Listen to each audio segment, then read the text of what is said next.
Assalamualaikum warahmatullahi wabarakatuh. Bertemu lagi dengan saya Oki di Oki Channel. Bagaimana kabar kalian? Apakah sehat semua? Semoga selalu sehat dan dilimpahkan rezekinya ya. Oke guys, di kesempatan kali ini untuk kemangi kita sudah siap dipanen ya guys. Wah, ini menjelang malam tahun baru guys. Jadi nanti bisa dibuat lalapan ini ya. Menanam kemangi di depan rumah, memanfaatkan halaman sempit di depan rumah ya. Kita menggunakan media kaleng cat bekas ya. Jadi ini kaleng cat bekas, kita lubangi bawah, kita tanami kemangi, bisa secantik ini guys. Jadi teman-teman bisa meniru ya cara menanam seperti ini ya. Ini ada 2 sap. Wah, ini di pinggir jalan guys. Nah, kayak gini saya akan tunjukkan.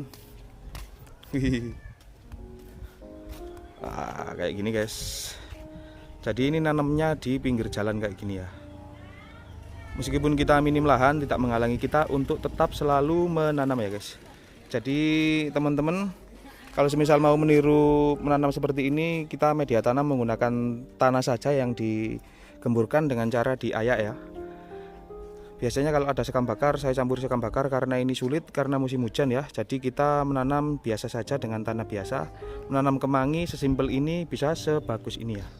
Untuk pupuknya sendiri kita menggunakan pupuk NPK 16 ya. Pupuk yang saya rekomendasikan kita pakai pupuk NPK ya Ramila ya, dan hasilnya kayak gini guys. Ini umurnya sekitar 45 hari guys. Sudah secantik ini ya. Nanti kalau kita biarkan ini bisa berbunga dan bisa dibuat benih lagi ya. Tapi kalau umur-umur segini ini enak-enaknya guys. Oke teman-teman, sangat simpel sekali, tidak ada hama di sini, tidak ada penyemprotan pestisida. Jadi kita hanya menanam dengan cara sesederhana ini, kita menanam, kita pupuk dan kita panen ya guys. Oke teman-teman, jika masih ada yang tanyakan bisa tanya di kolom komentar atau DM ke Instagram saya di Oki Febrian ya.